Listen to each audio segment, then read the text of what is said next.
C'est parti ce matin pour la 9e étape. Une petite aujourd'hui, 15 km de Castroverde jusqu'à Vilar-des-Casses. Vilar-des-Casses, c'est le seul endroit où il y a moyen de faire étape entre ici et la ville de Lugo, qui est à 30 km. Alors comme ça va devenir un peu plus plat, en dehors de ce matin où ça monte 2 km, mais comme ça va devenir plus plat, j'aurais pu le faire en une fois. Il y a beaucoup de gens qui le font en une fois et qui prennent un jour de stop à Lugo, mais j'avais pas envie de m'arrêter une journée entière. Donc je fais une petite étape aujourd'hui, ça m'a permis de me lever un peu plus tard. Je démarre, il est 8h. Et j'arriverai tôt du fait, parce que demain j'aurai aussi une étape de 16 km. J'arriverai tôt à Lugo pour pouvoir profiter. Voilà. Je me suis dit que plutôt que d'avoir une journée à rien faire, ça faisait 2 petites journées et c'est pas plus mal. Alors, à Castroverde, non. Au Cadavo, ici, il n'y avait rien du tout. Donc ce matin, impossible d'avoir un café, de manger quelque chose. Voilà, hier soir pareil. Donc hier soir, j'ai cuisiné, je me suis fait des pâtes. Et puis ce matin, on va marcher jusqu'à Castroverde, c'est à 5 km. Et j'essaierai de trouver un café là-bas. Normalement, c'est déjà une plus grosse ville. Donc il devrait y avoir moyen.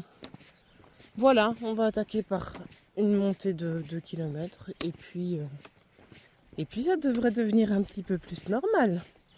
Et ça va faire plaisir.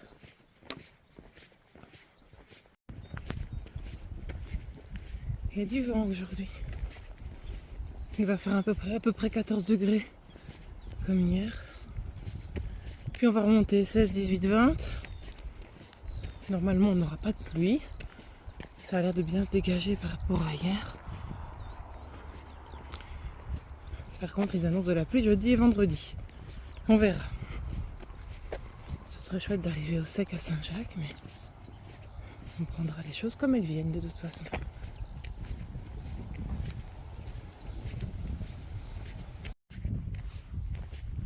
Tous les matins nous prenons le chemin. Tous les matins nous allons plus loin. Jour après jour, Saint-Jacques nous appelle.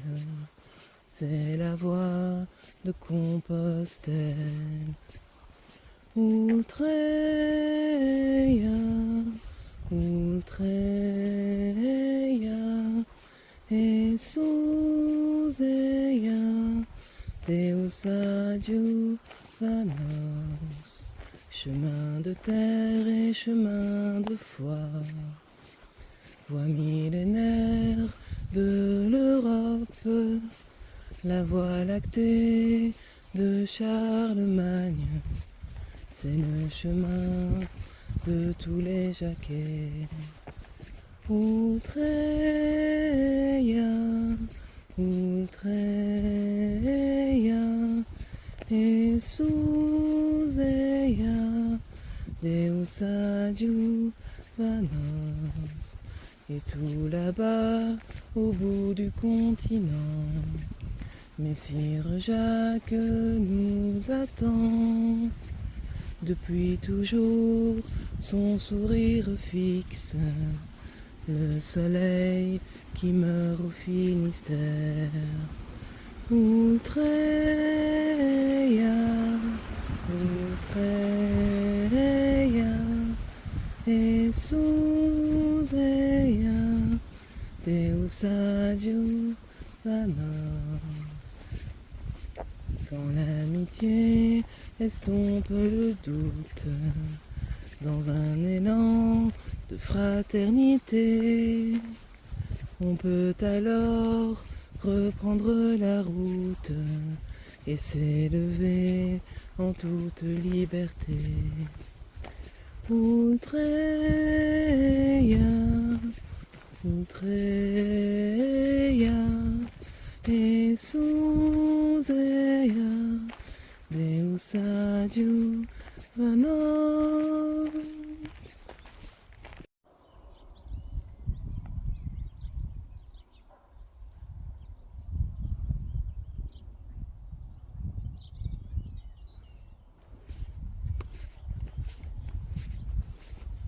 Vraiment sympa ces petites routes avec les petits murs en pierre.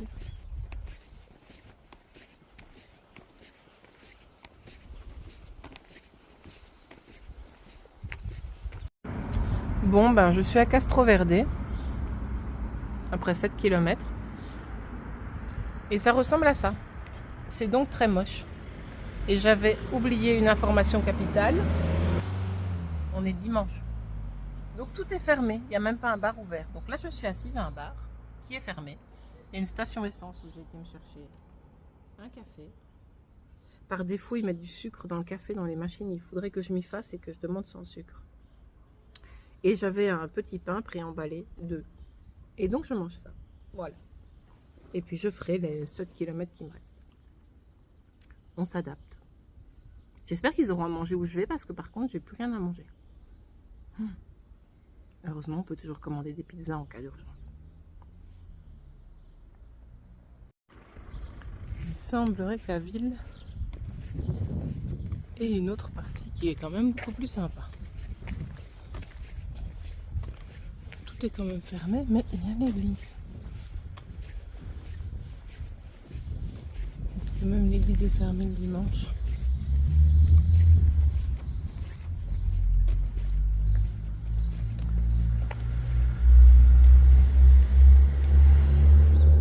Il semblerait.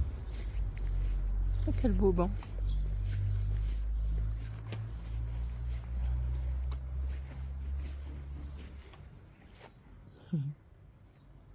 Ça c'est sympa.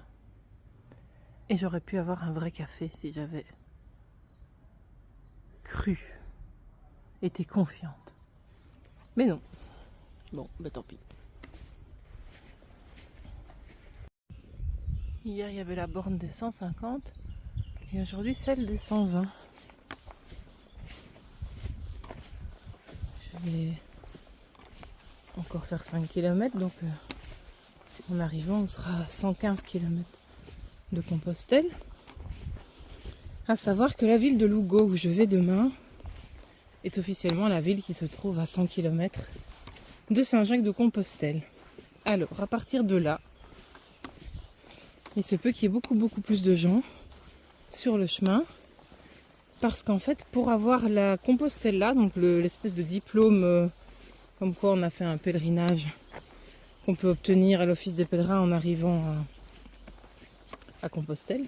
Pour l'avoir, il faut avoir la preuve, avec les tampons de sa crédentiale, qu'on a fait au moins 100 km à pied ou 200 km à vélo. Ça veut dire que les gens qui démarrent de Lugo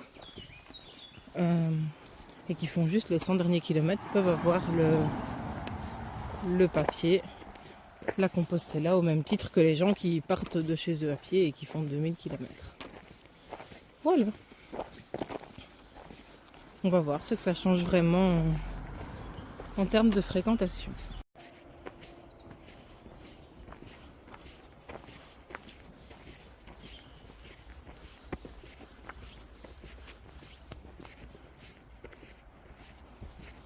C'est des beaux chemins aujourd'hui. Il n'y a vraiment rien à dire de spécial parce que j'ai croisé quasiment personne. Et là, il me reste 2 km et demi.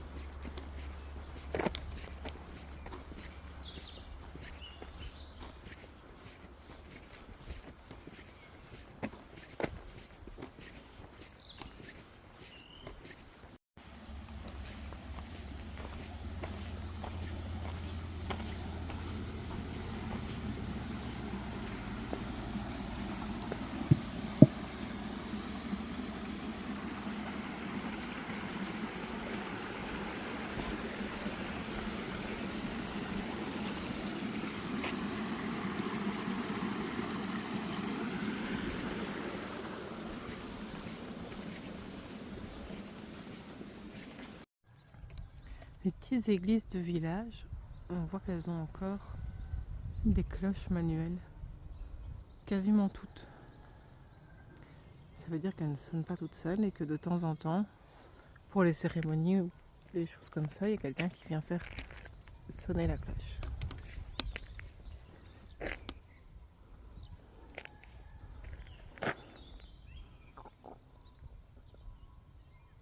Et là, on a Saint-Jacques.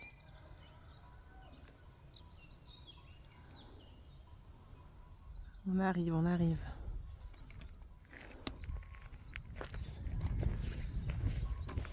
Ça, c'est un tout petit village. Souto de Torres. On va le traverser et faire notre dernier kilomètre.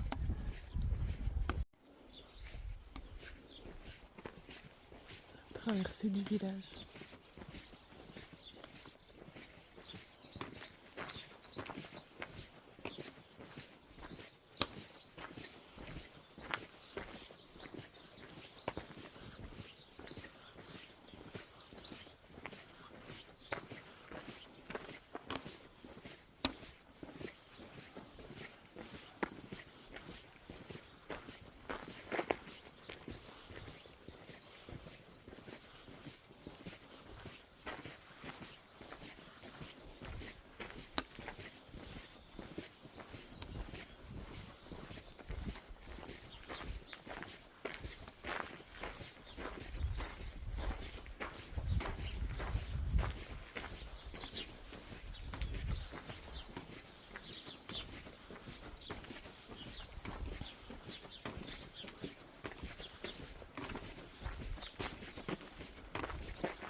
Voilà. Bon, après avoir couru pendant presque 1 kilomètre, parce qu'en fait, à la sortie du village que j'ai filmé, il y avait un couple, style les Thénardier, ils avaient vraiment la tête des méchants dans les films. Et ils m'ont regardé passer bizarrement. Et après, j'étais perdue dans les bois et il n'y avait rien ni personne. Du fait, j'ai plutôt marché très très vite pour prendre de la distance en regardant derrière moi tous les 10 mètres. Mais voilà, c'était juste un film dans ma tête. Mais j'étais quand même contente de sortir du bois. Et là, j'arrive dans le petit village, tout petit village, où normalement, il y aura mon auberge. Voilà. Et ben, quelle aventure.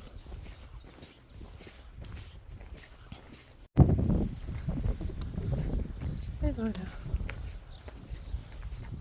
J'arrive par grand vent.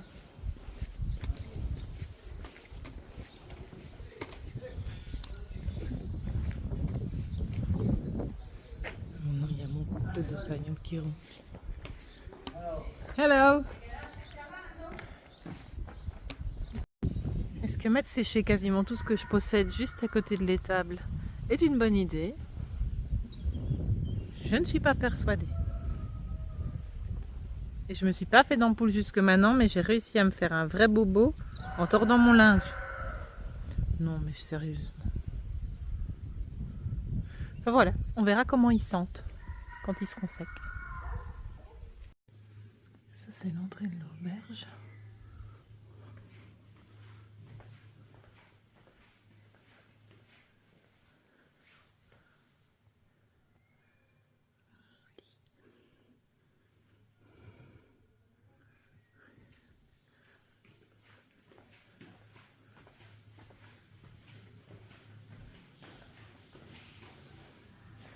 Cuisine.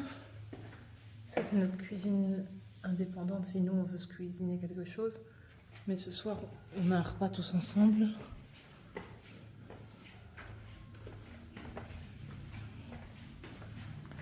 La laverie. Avec des machines si on veut. Moi, j'ai lavé à la main. Et ça sèche. Et alors, je vais vous montrer les toilettes des hommes parce qu'il y a une dame qui prend sa douche. Voilà. Chaque fois, il y a 2 toilettes. Et une double douche si on veut prendre sa douche avec un ami.